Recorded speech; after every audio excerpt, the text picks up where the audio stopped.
سارے یرغمالیوں کو رہا نہیں کر دیتا تب تک اس بات پر نہیں غور کیا جائے گا کہ زمینی حملوں کو روکا جائے یا اس جنگ بندی کے اوپر کوئی غور کیا جائے۔ تو امریکہ جو ہے وہ علل اعلان یہ بات کر رہا ہے اور بڑی سنگ دلی بے دردی کے ساتھ اسرائیل کا ساتھ دیتے ہوئے کہہ رہا ہے کہ یہ جنگ جاری رہے گی جب تک یرغمالیوں کو نہیں چھوڑا جائے گا، چاہے پھر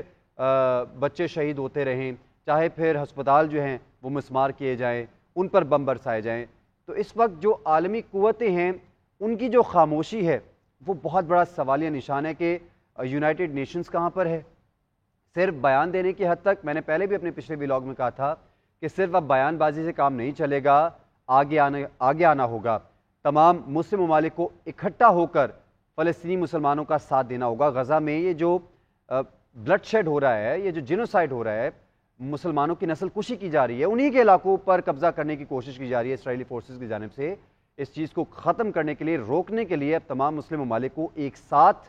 بھرپور جواب دینا ہوگا، اسرائیلی فورسز کو بھی اور جو بھی اسرائیل کی پشت پناہی کر رہا ہے ان سب کو جواب دینا ہوگا۔ اور اس کے لیے ضروری ہے کہ مسلم ممالک جو ہیں وہ ایک پلیٹ فارم پر اکٹھے ہوں تاکہ اس صورتحال کو قابو میں کیا جا سکے۔ اور جس طرح اسرائیل جو ہے وہ فورسفلی حملے کر رہا ہے، اسی طرح اگر مسلمان ممالک امن بھی چاہتے ہیں تو اس کو بھی فورسفلی امن کو امپلیمنٹ کرنے کے لیے، امن کا نفاذ کرنے کے لیے، اس جنگ کو روکنے کے لیے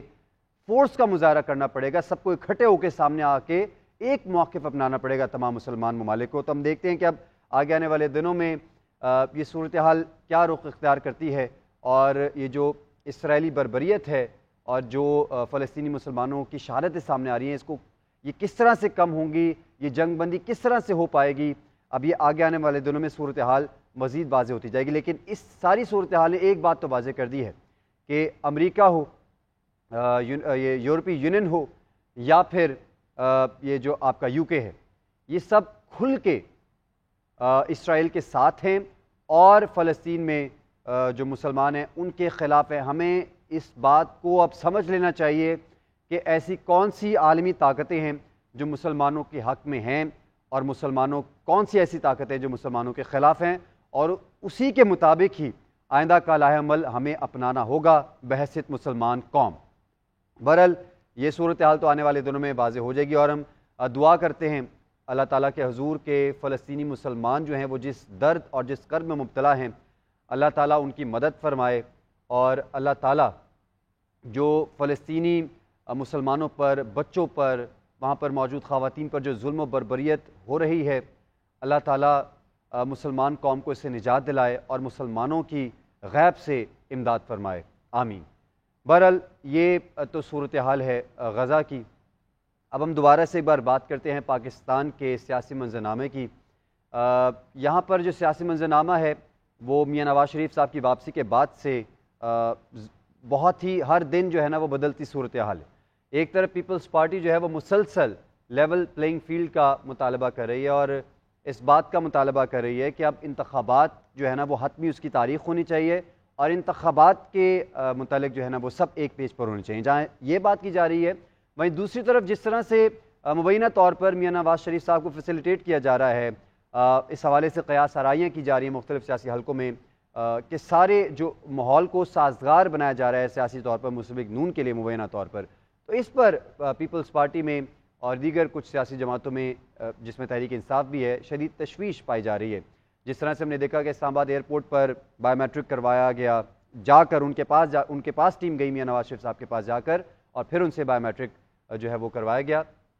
تو اس بات پر بھی کڑی تنقید کی گئی ہے پیپلز پارٹی کی جانب سے بھی، تحریک انصاف کی جانب سے بھی، اور پیپلز پارٹی کے کچھ رہنما جو ہیں وہ یہ بھی کہہ رہے ہیں کہ اگر اتنا ہی سازگار ماحول دینا ہے مسلم لیگ نون کو اور اتنی ہی اسموتھ فیلڈ دینی ہے مسلم لیگ نون کو تو پھر اتنی ڈراماٹائزیشن کی ضرورت نہیں ہے، پھر انتخابات کی بھی فارملی ضرورت نہیں ہے۔ پھر یعنی پیپلز پارٹی نے یہ موقف اپنایا کچھ رہنماؤں نے، تو میں اس کا مفہوم آپ کو بتا رہا ہوں کہ ان کی جانب سے کہا گیا کہ پھر ڈائریکٹ ہی جو نگران وزیر اعظم ہیں ان سے استعفیٰ لے لیں اور وزارت عظمیٰ کی جو کرسی ہے وہ آپ ڈائریکٹ میاں نواز شریف صاحب کے حوالے کر دیں، پھر اس سارے پروسیجر کی ضرورت نہیں ہے۔ یہ پیپلز پارٹی نے بیانیہ اپنایا ہے۔ تو بہرحال یہ صورتحال ہے جس میں اب سیاسی جماعتیں جو ہیں وہ ایک دوسرے کے خلاف بیان بازی بھی کر رہی ہیں، بالخصوص ماضی کے اتحادی، ماضی میں ایک دوسرے کے ساتھ کام کرنے والے، ورکنگ ریلیشن شپ کو ایک اچھا اور پازیٹیو امیج دینے والے پیپلز پارٹی اور نون لیگ جو ایک دوسرے کی تعریفیں کرتے دکھائی دیتے تھے ماضی قریب میں، اور آج جو ہے وہ پیپلز پارٹی مسلم لیگ نون پر تنقید کر رہی ہے، مسلم لیگ نون پیپلز پارٹی کو ہدف تنقید بنا رہی ہے. تو یہ صورتحال ہے. بہرحال اب ضرورت اس امر کی ہے کہ پاکستان میں موجود تمام سیاسی جماعتیں، کسی ایک سیاسی جماعت کی بات نہیں کر رہا، تمام سیاسی جماعتیں اس بات پر کنسنسس کریں